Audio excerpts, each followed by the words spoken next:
Welcome to my vlog! Kamusta po kayong lahat? Good morning po dyan sa Pilipinas. At magandang hapon naman dito sa amin sa Amerika. It's about 5:30 po in the afternoon.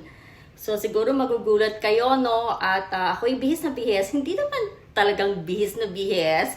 Very casual lang ang aking suot. Naka-turtleneck lang ako na black. At syempre, naka-pants ako na loose pants na khaki.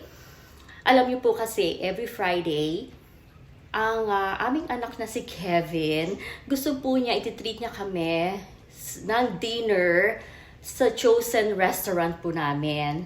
Okay, so today is the day.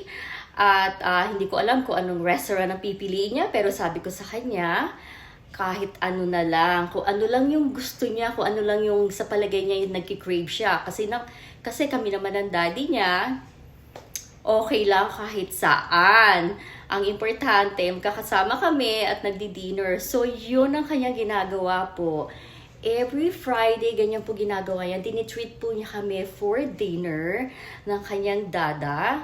At ito nga, kaya nga nagbihis na ako. Well, talagang madali ang bihis lang eh. Hindi ho ba halata? At nagustuhan niyo po ba ang aking buhok ngayon? Oh, ayan. Curly po ang aking hair. At nakita niyo may highlight ang hair ko. So, hopefully nagustuhan niyo bago kong hair ngayon. At kasi nga, medyo mahaba na rin ang hair ko. So, pwede na natin i-style ng ganito.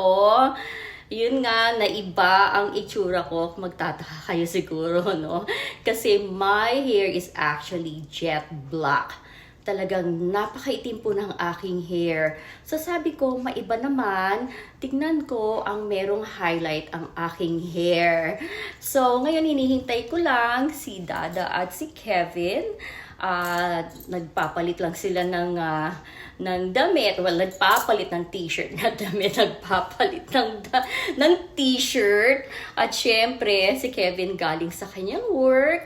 At ang kanyang suot ay yung scrub. Alam naman ninyo, pagka nasa medical field, ang mga sinusuot po nila ay scrub. At si Dada naman, syempre, galing kami sa job site. At alam naman ninyo na ako po ay matagal talagang mag-ayos. So sabi ko, mauna na akong magbihis at mag-ayos dahil ayaw ko po sila na naghihintay. So for me, might as well na ako na ang maghintay sa kanila kaysa hihintayin nila ako kasi na-stress ako pagka sila naghihintay pag nagmamadali ako magbihis. Well, hindi naman, wala namang special dito sa suot ko. Long sleeve, turtleneck, at yun nga, nakapansan naman ako ng loose pants na khaki. At syempre, ang aking paboritong bag, gamit ko ngayon. Ang aking body bag. Ayan po siya. So, yun lamang po. Gusto ko lamang mag-hi sa inyo. At sana po ay parati kayong safe. At mag-enjoy po kayo sa inyong weekend. So, I don't know where we're gonna eat. But I'm just so excited. So, hanggang sa muli. Maraming salamat sa panonood. Pasensya na kayo at napaka-short ng aking video na to. It's a very short video just to say hi to all of you.